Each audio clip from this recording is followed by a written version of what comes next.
మనం ఎఫర్ట్స్ పెట్టనప్పుడు వాళ్ళు ప్లేస్‌మెంట్ ఇచ్చి గూడా యూజ్ ఉండదు. బికాజ్ ఎందుకు అంటే 1 ఇయర్ చేస్తాం, 2 ఇయర్స్ చేస్తాం. బట్ మళ్ళీ మోస్ట్‌లీ మనకు స్కిల్ ఉన్నప్పుడే గదా! మనం సర్వైవ్ అవ్వగలుగుతాం long, long years. So, and also ఇక్కడ ట్రైనింగ్ అండ్ ఎవ్రీథింగ్ గూడా యూనిక్‌గా ఉంది.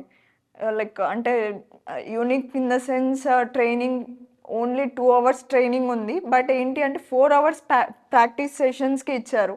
ఎందుకు అని ఇన్ ద సెన్స్ లైక్ మనము సబ్జెక్ట్ నేర్చుకుంటాం. బట్ ప్రాక్టీస్ చేయగలిగినప్పుడే గదా! మనకు ఆ సబ్జెక్ట్ రిలేటెడ్ క్లారిటీ వచ్చేది. So, like subject practice sessions కానీ, డౌట్ సెషన్స్ ఎలాంటి సెషన్స్ అయినా లైక్ కండక్ట్ చేస్తున్నారు. బట్ ఏంటి అంటే మనకి ఆహ్, కూర్చొని ప్రాక్టీస్ చేసుకోగలిగితే డెఫినెట్‌లీ మనం ప్లేస్ అవుతాం.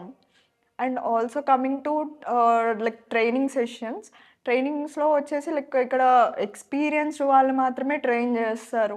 ఎవరినంటే వాళ్ళని తీసుకొచ్చి ట్రైన్ చేస్తే కూడా మనం ప్లేస్ అవ్వడం కష్టం. బికాజ్ వాళ్ళకే లైక్ బేసిక్ నాలెడ్జ్ ఉంటుంది. సో, ఎక్స్‌పీరియన్స్డ్ వాళ్ళే మనకి టీచ్ చేస్తారు. అండ్ డౌట్ సెషన్స్ కానీ, లైక్ డౌట్స్ రిలేటెడ్ ఎలాంటి ఇష్యూస్ ఉన్నా గానీ, దగ్గరుండి కూడా సపోర్ట్ చేస్తున్నారు, క్లారిఫై చేస్తున్నారు. And also projects related and coming to assignments అంటే ఇవన్నీ చేసినప్పుడే కదా మనకు ప్రాక్టికల్‌గా నాలెడ్జ్ ఉంటుంది. ఎంతవరకు ఈ subject knowledge is fine. Subject చెప్పగలుగుతారు, మనం వినగలుగుతాము, ఓకే ఫైన్.